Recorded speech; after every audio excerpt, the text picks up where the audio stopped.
Have you ever wondered if the media is telling you the truth or they're purposely trying to hide information or misdirect you? It kind of feels that way every time I look at CNBC and I see the stock market breaking all-time highs, and it just looks like we're not in a recession. But the more I dive into the data and I start doing my own homework and due diligence, I see that there's something going on underneath the economy. And if anything, I have more of a stronger case right now, and I'm going to explain to you why I think we're going into a recession. But not just going, I think we're already in a recession. So I just want to bring up to you an interesting piece of information that was released back on February 6th by the Federal Reserve of New York. They came out with their Q4 2023 report, and they said that the household debt and credit card debt has gone up tremendously. For Q4, household debt increased $212 billion, representing a 1.2% increase. But this is not even it. It's going to get a little more juicier. Credit card and auto loan delinquencies are rising above pre-pandemic levels, which is very concerning because when you look at what's going on the news and the media, everything's bright and rosy and beautiful, but it's not what the data is actually showing.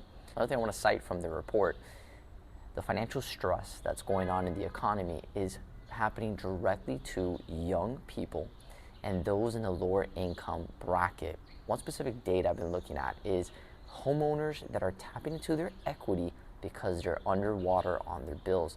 And believe it or not, it is happening at an exponential rate. Think about it. Anybody that's purchased a property 2, 3, 4 years ago, even before then, they're sitting on a tremendous amount of equity. But the problem is they're paper rich and cash poor. And right now there's a massive cash flow problem. HELOCs, which is home equity lines of credit, have gone up for 7 consecutive quarters. Now it's sitting at $360 billion. That leads me to believe that homeowners are not in that great of a position as many analysts out there are saying, especially if you're tapping into your equity. And this becomes a very vicious slope that a homeowner falls into because you already have a mortgage on your property, more than likely. And if you don't, you have other debts. You have car loans, you have credit card debt. Now you're just adding more debt to the fire, thinking that you're gonna be able to catch up. And now it becomes a race of, are you gonna make it? How are you gonna play the game? Another thing I want to touch on is credit card debt has increased by $50 billion, which now makes it a total of $1.13 trillion of consumer credit card debt. That is alarming. Auto loans have risen by $12 billion, and now the total debt of the auto loan market is $1.61 trillion. And we're starting to see a massive increase in delinquencies when it comes to credit card debt and auto loans. Let's put this in perspective. If I'm a homeowner and I'm in a lot of debt and I can't make my payment for my car and my credit card and I have a mortgage, I'm gonna pay the mortgage first before I pay off anything else. And that's what's happening.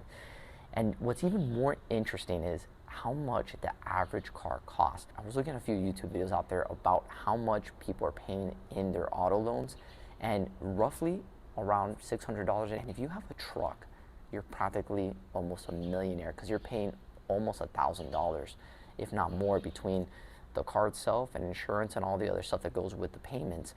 It's crazy to think about where we're at right now in this economy. Make this video so you are aware of what is happening. Don't walk into this economy thinking that you're going to be unscathed. At some point, we are going to see a correction in the marketplace. It's inevitable. We've had 4 years of the market being parabolic. We've seen so much money enter the economy, and so many people have become paper rich but cash poor. And at some point, if you don't have the cash flow coming in, you're going to lose your shirt. And that's what we're seeing right now.